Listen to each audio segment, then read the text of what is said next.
Good morning, everyone. This is a quick summary of the Overwatch 2026 Spotlight, for those who didn't watch it and who want a quick rundown, and also my thoughts attached to it. So, at the start of the Spotlight, it shows a 3D animated short, which we haven't seen a 3D animated short in a while, which is sick. And it's basically a short story of how Vendetta is now the new leader of Talon. The TLDR, the cinematic, shows the Council of Talon is gathered together with Doomfist at the head, and Vendetta interrupts the meeting, claiming she is owed the success of her father and her rightful spot in Talon's leadership, and then she engages in a fight with Doomfist. And then all the other members, such as Sombra, Widowmaker, Maga, are basically in holographic form, and they all watch, and they all have varying emotions and varying comments based off of the fight that takes place. At the end of the fight, Vendetta cuts off Doomfist's arm, and then Doomfist is thrown out the building, and there's a very steep drop below, so it's very resemblant of how Vendetta's father died, and then Doomfist is presumed dead, and Vendetta takes over the leadership of the organization. And this is a very cool way of showing the direction they're going in Overwatch's story, and finally adding more lore and story in general. And that is something that Aaron Keller, after the short story concludes, he is very passionate about talking about all the new story stuff that's coming. We'll get into that in a second. But I also think that Doomfist is most likely not dead, and we're just seeing more of the build-up of the story in Overwatch and more of Vendetta's character. So I'm excited to see where that leads. And after the cinematic, Aaron Keller is shown to announce Overwatch's story, like I said before, and he says Overwatch will be starting with a brand new season 1 on February 10th, which is in 6 days.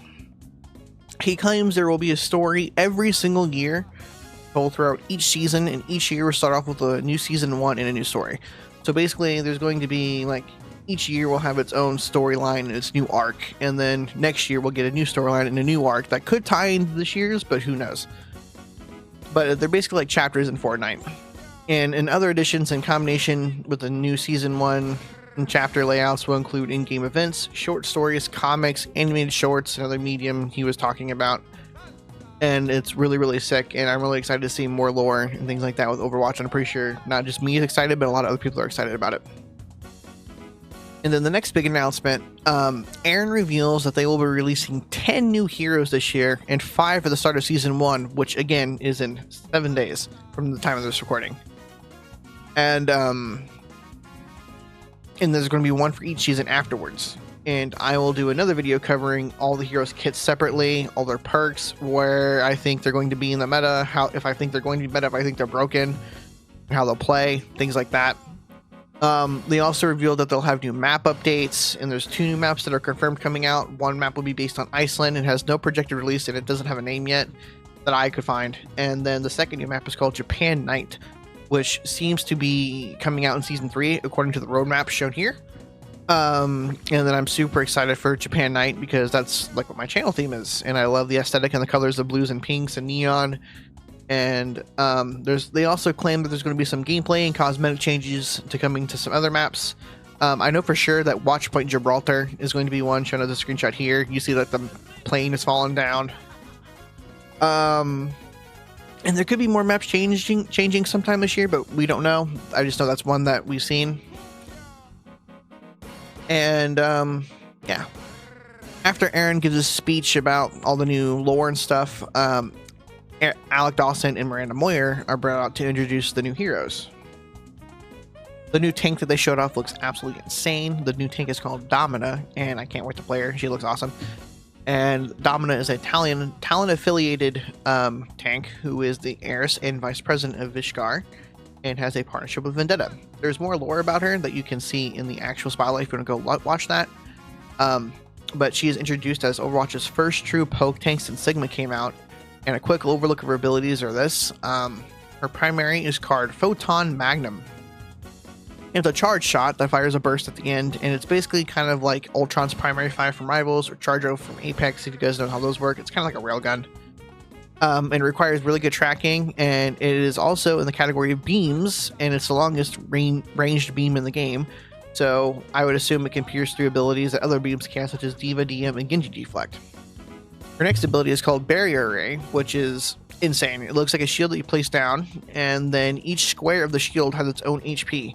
So you have to shoot each square separately to shoot the barrier down. And her next E is called Crystal Charge, and it's an explosive ball that you shoot and you activate. You deal damage in the area and restore your own shield health, which is really, really cool. Up next is her shift called Sonic Repulsors, which is an area knockback, so you can push people away from you if you're getting dove or things that are diving your team. And you can also push people off maps, and it also has a knockback stun mechanic like Orisa and Doom Punch. And so if they hit the walls, it does more damage and they get stunned, which is honestly kind of frightening.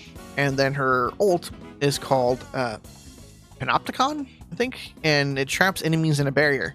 And the barrier that's placed around the enemies blocks their ability to do damage to you and prevents incoming healing from their team. And then it explodes at the very end, and it looks insane. And as a Sigmate, I can't wait to try them out, so I'm looking forward to it. One of the new DPSs is called Emery, I think is how you pronounce his name, and he used to be an Overwatch Strike team member who has turned Talon. They were once a respected and admired soldier, turned into a heavily augmented killing machine. His ability breakdown is pretty cool. His ability breakdown is his primary fire is a synthetic burst rifle that you can aim down the sights and keep your movement, unlike other scoped heroes, so your mobility is not sacrificed for scoping in, which is kind of sick. His next ability is called Siphon Blaster, and it's his sidearm that you can pull out that does explosive damage, it heals with lifesteal, and it boosts his speed and jump height. It also is on a timer, so you can only hold it out for a certain amount of seconds, but it's really cool. And then his third ability are called Cyber Frags, which are explosives that whittle down health and can bounce off walls around corners, and I think he gets 2 charges of them. And lastly, his ultimate is called Override Protocol, and the program that controls the cybernetics takes full autonomy of Emra's body and lifts him in the air with a cannon that fires small repeated explosions, or you can release a massive cannon shot. And I'm super excited to finally get another hit scan since Sojourn, and I really can't wait to try them out. The next support looks insane. It's a Talon affiliated support named Mizuki, and I absolutely love the design of this character. It's like really Ronin-esque. And Mizuki is a member of the Hashimoto clan, who is a detached and distant, hardened years of misfortune and severe expectations of his clan.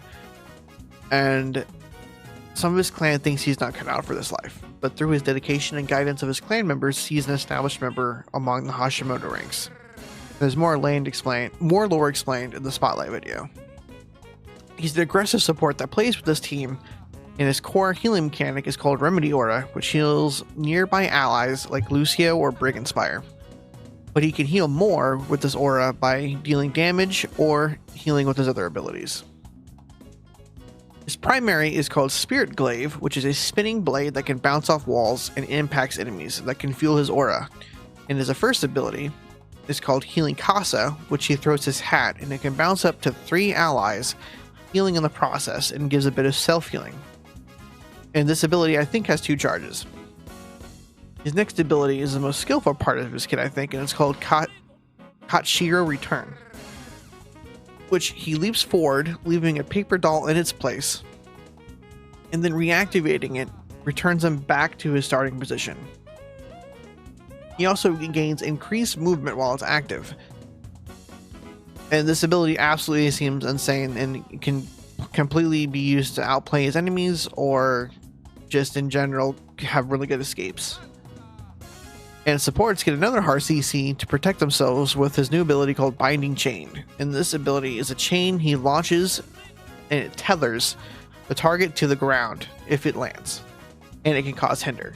And it's a really sick ability if you ask me, and it's really cool to look at, but it probably is not fun in practice. And lastly, his ultimate is called Kekai Sanctuary, which is a field that absorbs any projectiles from the outside and heals from the inside. And I would like to think of it kind of like a support ult, a support Maga ult, pretty much. And this character looks like the next support that I want to learn, and I can't wait to learn them. Anran joins Overwatch and her brother as the new DPS in Season 1. Like her brother, she's a student at Wuxing University who fights with Wuxing's elemental technology, and she's an assassin type DPS according to the devs. That probably means she'll be lean more towards flanking and diving. Her primary is called Zhuge fans, I think, which fire blazed charge projectiles that stack her ignition passive that will put enemies on fire, and that sets up her secondary attack called Fan the Flames, which blow wind on the opponent that amplifies the burn damage applied, turning it into double damage. That's just insane. That sounds broken as heck. Her movement ability is called Inferno Rush, which gives her 2 charges of either vertical or horizontal mobility that does damage and knockback in its path, which is perfect for dives and repositioning. And then her other ability, which is perfect while in a dive and for invulnerability, is called Dancing Blaze, which makes her bounce between all enemies in the area she's in, and she's invulnerable while she's bouncing between target to target. So the more targets you bounce to, the longer your invulnerability window is. And this can do damage, dodge attacks, dodge shots, and dodge ultimates. And then lastly, she has 2 ultimates. The first being Vermilion Ascent, which she charges forward from the air and explodes on impact, igniting all the enemies in her area.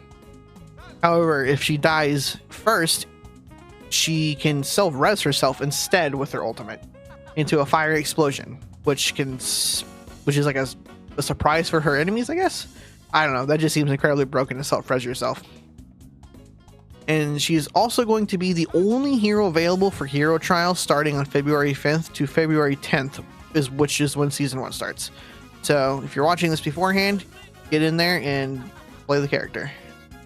She seems like a very cool DPS for flex players, but I don't think she's quite my style because I'm not really a flex DPS player. But I can't lie, I think she looks kind of cool and I will still try her out.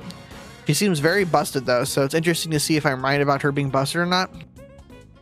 And Jetpack Cat is finally here, the most anticipated hero since the meme started. Jetpack Cat joins Overwatch as a stray cat that appeared in Gibraltar, and that's all the lore the devs gave us about the stupid fat cat, other than Brig named her and enjoys her company. This character brings a whole new utility to Overwatch. The cat is the first Overwatch character to have permanent flight and has a new utility called Lifeline that allows her to transport and tow allies, and then when in doing so increases her movement speed and heals the ally being carried. Her primary is a mid-range projectile that does damage and healing, so it's nothing crazy or out of the ordinary for that. But her secondary is called Frenetic Flight, which increases her movement, and her movement speed is kind of crazy when in this mode. But also be careful because it's on a fuel resource, and that resource regens slower when you're carrying another player with Lifeline. Her other healing utility is called Purr, which is a pulsing healing aura that increases in frequency over time, and it knocks back enemies when you activate it.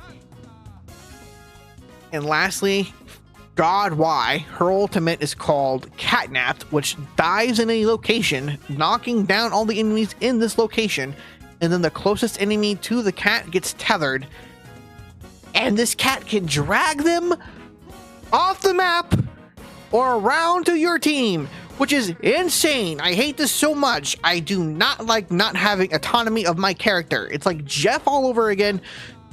Yeah. Anyway, this is the character I'm least excited about.